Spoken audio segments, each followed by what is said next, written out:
கதை கேட்க தயாராயிட்டீங்களா? இன்றைக்கான வேதவசனத்தையும் கதையும் பார்ப்போமா? உதவி செய்யணும்.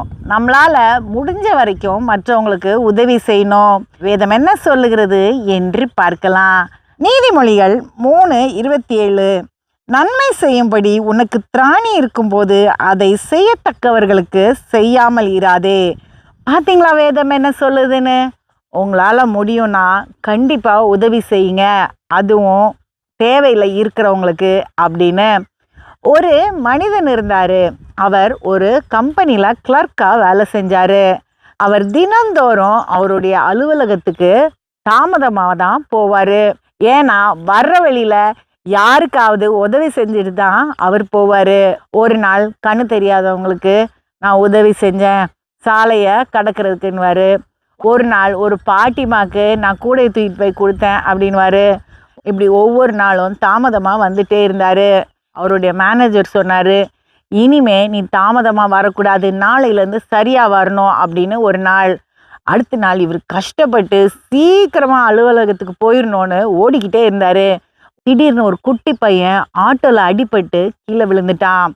அந்த சின்ன பையனை தூக்கிட்டு வேக வேகமாக ஹாஸ்பிட்டலில் போய் சேர்த்து அவனுக்கு சிகிச்சை கொடுத்துட்டு அவர் அலுவலகத்துக்கு போகும்போது 12 மணி ஆயிடுச்சு. மேனேஜர் சொன்னார், பாதி நாள் ஆயிடுச்சு, நீ லெட்ரு எழுதி கொடு, நீ பாதி நாள் லீவுன்னு. இனிமே இந்த மாதிரி நீ வந்தனா லெட்ரு எழுதி கொடுக்கணும்.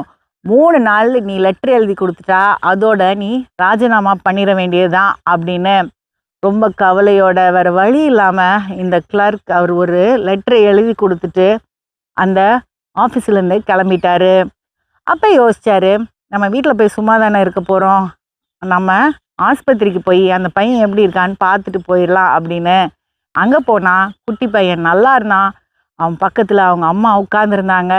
அந்த அம்மா இவரை பார்த்தோன்னே, ஐயா நீங்கள் இல்லைனா என் பையன் இப்போ உயிரோடு இருக்க மாட்டான் அப்படின்னு அழுதுகிட்டே சொன்னாங்க. அப்போ அந்த அம்மா சொன்னாங்க, பையனோட அப்பாவும் வந்துட்டார், அவரையும் பார்த்துட்டு போயிருங்க அப்படின்னு. நாங்கள் கொஞ்சம் தாமதமாக தான் அவர்கிட்ட சொன்னோம் அப்படின்னு.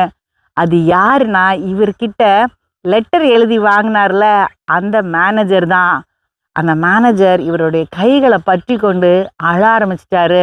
நீ இல்லைனா என்னுடைய பையன் உயிரோட இல்லை, என் பையன் உயிரோட இல்லைனா நாங்களும் இருந்திருக்க மாட்டோம் அப்படின்னு சொன்னார் கண்ணீரோட. அப்போ இந்த கிளர்க் சொன்னார், உங்களுக்கெல்லாம் உதவி செய்கிறதுக்கு தானே நான் இருக்கிறேன் அப்படின்னு. முடிஞ்ச வரைக்கும் மற்றவங்களுக்கு நம்ம உதவி செய்யணும். அடுத்த கதையில் சந்திப்போம்.